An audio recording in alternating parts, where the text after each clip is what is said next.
Le format de la rencontre entre le président de transition, président de la République, chef de l'État, général Mohamed Idriss Déby Itno, et les forces vives du Guéra est identique à celui organisé dans les 19 autres provinces du Tchad. À la résidence du gouverneur, ils sont 700, issus de différentes corporations, à répondre à l'invitation du comité d'organisation ayant à sa tête le ministre de l'Éducation nationale, Moussa Khaddam. Au nom des autorités administratives, chefs militaires, leaders religieux, gardiens des us et coutumes, jeunes, femmes et cadres de la province, le gouverneur de la province, contrôleur général de police, Mohamed Togou, s'est réjoui de voir le chef de l'État effectuer le déplacement de Mongo 2 fois en l'espace d'1 an. Il a ensuite présenté au chef de l'État les doléances de la population de sa circonscription administrative.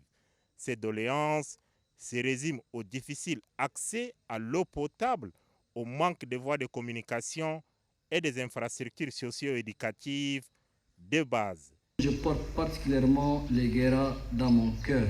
Je vous assure que je suis sensible aux problèmes de cette province.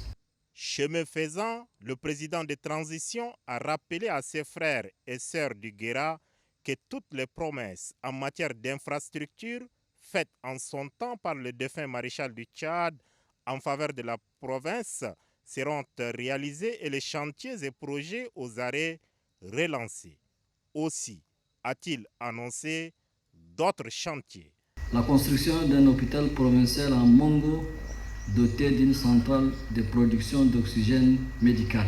La construction et l'équipement de 9 centres de santé dans la province. En outre, 94 structures sanitaires bénéficieront des installations en énergie solaire et chaînes de froid pour la conservation des vaccins. Les travaux de construction de centres de santé des sous-préfectures de Delep, Sissi, Tungul, Mongo Sud et Baro en arrêt reprendront. Nous avons tenu notre promesse de lancer les travaux de bitumage de la route Mongo-Aboudéa d'un linéaire de 123 km après notre premier séjour ici à Mongo. J'instruis que les travaux soient intensifiés à la fin de cet hivernage pour tenir les délais, étant donné que ces chantiers ne souffrent pas de problèmes de paiement. L'entretien de la route nationale et l'aménagement des routes secondaires et pistes rurales ne sont pas du reste. En matière d'infrastructures socio-éducatives de base, la province sera dotée, entre autres, d'une école dans le département de Basse-Niaha, un lycée bilingue à Mongo, l'extension du lycée de Bitkin, la construction du lycée technique industriel et du lycée technique commercial à Mongo, la construction des collèges d'enseignement général dans les sous-préfectures et le nouveau département. Ayant à cœur de voir ses compatriotes vivre en parfaite harmonie sur toute l'étendue du territoire national, le chef de l'État a pointé du doigt les récurrentes batailles rangées de Mangalmé avant d'orienter le gouverneur en ces termes. Faites subir la rigueur de la loi à tous ceux qui estiment que la vie humaine n'est pas sacrée.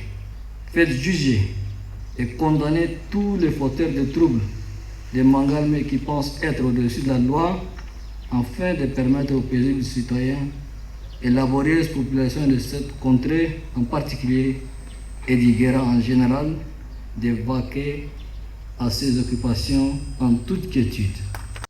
L'avancement du processus de transition et la consultation prochaine du peuple par rapport à la loi fondamentale sont également abordés par le président de la République. Soyez prêts pour exprimer le moment venu votre choix. Pour ma part, je m'engage à respecter le choix du peuple souverain lorsque les urnes auront révélé leurs secrets. Enfin, le général Mohamed Idriss Déby Itno a remercié du fond du cœur la population du Guéra pour l'accueil mémorable.